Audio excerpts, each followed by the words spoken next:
그 성장이 어느 레벨까지는 쫙쫙쫙 올라가요. 근데 어느 수준에 딱 가는 순간 더 이상 성장이 일어나지 않는 거예요. 다시 말해서 정책이라는 것은 성장이 이루어지지 않는 지점, 즉 여러분이 최선을 다하고 열심히 노력을 한 뒤에도 지금까지의 속도처럼 성장하지 않을 때 그 멘탈이 무너지면서 일어나는 것을 정책이라고 한다는 거죠. 네, 반갑습니다. 오늘도 여러분의 고민 함께 읽어보고 여러분 입장에서 조언을 드리는 고민살롱 시간입니다. 오늘 사연은요, 나름 열심히 회사 생활 하시면서 인정도 받고 성장도 하셨는데 어느 순간인가 한계를 느낀다, 이런 어떤 정책에 들어가신 우리 형편분의 사연입니다. 우리 모두가 직장생활 하다 보면 당연히 이런 시기를 맞닥뜨리게 됩니다. 사연을 한번 읽어보고 어떻게 극복하면 좋을지에 대해서 알아보도록 할게요. 안녕하세요. 부동산 개발 영업 분야에 9년차 재직 중인 직장인입니다. 저는 도시공학을 전공하고 이를 살려 부동산 개발 분야에 취업하여 현재 이루고 있습니다. 업무 초기에는 적성에 맞는 부분이 있다고 생각했으나 직급이 올라갈수록 현재 업이 저에게 적합한지 의문이 듭니다. 사원 대리 시절 엑셀 및 보고서에 대한 강점으로 나름 인정을 받았으며 이를 바탕으로 회사에 기여하였습니다. 하지만 현재 직급은 영업 스킬을 요구하는데 현재까지 제가 수주한 프로젝트는 없는 상황이고 특히 제가 관리하는 프로젝트별 발주처간 호불호가 저의 업무 스타일로 인하여 심하게 갈리는 상황에서 저는 현재 직무 적합성에 대한 의문이 생기는 상황입니다. 하지만 현재 팀 내 차석으로서 팀원들에 대한 리더십 역량 육성 기회를 부여하고 있어 현재 이직을 결정하기 쉽지만은 않은 상황입니다. 상기 상황에서 타 직무를 변경에 맞는지 여부 확인 부탁드리며 직무 변경에 타 대안 있으시면 기탄 없이 조언 부탁드립니다. 단어들이 좀 굉장히 어렵네요.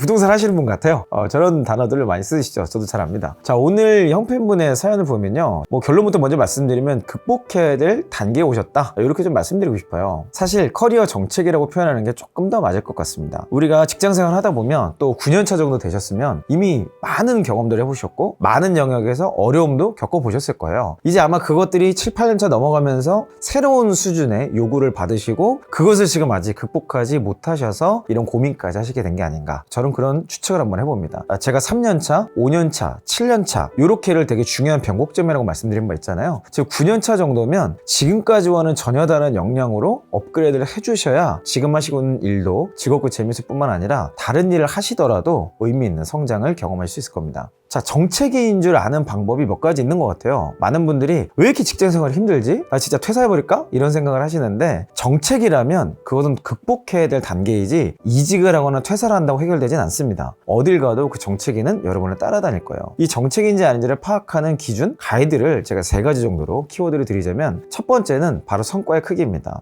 일단 이게 제일 확실해요. 그동안 계속 성과를 내왔어요. 그러니까 여러분의 커리어가 성장을 했겠죠? 근데 어느 순간부터 이게 먹히지 않아. 그리고 이전에 성공했던 나만의 패턴들을 다 써봤는데 안 먹히는 것 같아. 이런 고민들이 길어지고 깊어질수록 사실 커리어 정책에 왔다고 판단할 수 있는 확률이 높습니다. 자, 이런 경우가 반복되다 보면요, 두 번째 특징인 관점의 부재로 넘어갑니다. 사실 커리어가 성장한다는 거는 남들이 보지 못하는 디테일을 볼 수 있게 되고 남들이 느끼지 못했던 아주 센시티브한 것들까지 찾아낼 수 있는 그런 눈을 가지게 되는 건데요, 바로 그게 관점이라는 겁니다. 우리가 흔히 성장이라고 하면 이전에 할 수 없었던 것들을 할 수 있게 되고 이전에 보지 못했던 것들을 보게 되는 현상, 그런 것들이 결론적으로 드러나는 것을 성장이라고 통칭해서 이야기를 하곤 하죠. 근데 그런 것들이 언젠가부터 없는 거예요. 그래서 맨날 똑같은 것들이 보이고 똑같이 일하게 되고 똑같은 방식으로 하다 보니까 대단한 성과가 일어나지 않게 되는 거죠. 바로 이것은 관점이 성장하지 않아서 현상적으로 나타나는 특징입니다. 자, 이때는요, 변화를 가지셔야 돼요. 3번째 특징은 바로 목표입니다. 더 이상 도전적인 목표가 보이지 않는다. 더 이상 도전적인 목표를 안다 하더라도 하고 싶지 않다, 회피하고 싶다 라고 한다면 지금 이미 심각한 매너리즘 상태에 도달했을 확률이 높습니다. 사실 이거는요, 절대 놔두시면 안 돼요. 이 기간이 길어지고 이게 익숙해져 버리는 순간 아주 비관적 냉소주의자가 됩니다. 한때 성과를 냈고 인정받았던 사람이 냉소주의자로 바뀌잖아요. 그러면 정말 안대주의자가 돼요. 안대주의자. 뭘 하자 그래도 다 안 된다 그러니 이래서 안 되고 저래서 안 되고 안 되는 이유의 전문가가 되는데요, 사실 안 되는 이유의 전문가는 아마추어의 결정적인 표상입니다. 절대 이쪽으로는 아예 안 가시길 추천드려요. 자, 이런 커리어의 정체기는 누구나 만날 수 있는데요, 이런 것들이 왜 생길까요? 사실 운동선수들도 보면 항상 슬럼프라고 하는 정체기가 옵니다. 근데 그 슬럼프라고 하는 정체기가 언제 오는지 아세요? 자신의 기록을 달성했을 때예요. 내가 이전에 하지 못했던 기록을 달성한 뒤에 슬럼프가 옵니다. 그 성장이 어느 레벨까지는 쫙쫙쫙 올라가요. 근데 어느 수준에 딱 가는 가는 순간 더 이상 성장이 일어나지 않는 거예요. 다시 말해서 정책이라는 것은 성장이 이루어지지 않는 지점, 즉 여러분이 최선을 다하고 열심히 노력을 한 뒤에도 지금까지의 속도처럼 성장하지 않을 때 그 멘탈이 무너지면서 일어나는 것을 정체기라고 한다는 거죠. 거꾸로 얘기하면 사실 성장을 경험해보지 않은 분들은 정체기가 올 게 없어요. 정체기가 아니라 진짜 성장을 경험해봐야 되는 그런 상황일 수도 있죠. 자, 그러면 이 방송을 보고 계신 많은 분들이 이제 보니까 나 완전 정체기였네? 이런 생각하실 수 있어요. 저는 많은 직장인분들에게 강점이라는 한 가지 이 방법을 사용해보라고 말씀드리고 싶어요. 강점 그러면 많은 분들이 여러 가지 오해를 가지고 있습니다. 첫 번째 갖는 오해는 이런 거예요. 나는 내 강점이 뭔지 도무지 모르겠다. 직장 생활을 10년을 했건 20년을 했건 내 강점이 뭔지를 모르겠는데 라고 얘기하시는 분들이 있어요. 너무 당연한 소리입니다. 왜 그럴까요? 한 번도 의식해 본 적이 없어요. 내가 일을 하면서 어떤 성과를 내보면서 내 강점이 무엇인지를 분석하고 그 강점을 더 개발하려고 의식적으로 노력하지 않았기 때문에 당연히 강점에 대해서 인식할 수 없는 게 사실입니다. 그러다 보니까 지금까지 성과를 냈던 것들이 나의 어떤 역량 때문에 나의 어떤 특성 때문에 이런 성과가 반복되는지를 모르고 그걸 모르기 때문에 성과라는 패턴이 없는 거죠. 성과라는 패턴이 없다는 것은 결국에는 운에 맡겨야 되는 거예요. 그러니까 운칠기삼이라는 말이 나오는 거죠. 내 경쟁력이 무엇이고 내 강점이 무엇인지를 계속 연구하고 분해한다면 비슷한 상황에서 강점으로 이를 돌파할 수도 있고요. 또는 내 강점이 아닌 업무가 왔을 때 이것을 잘 회피할 수도 있게 되는 겁니다. 자, 그래서 강점을 파악하려면요.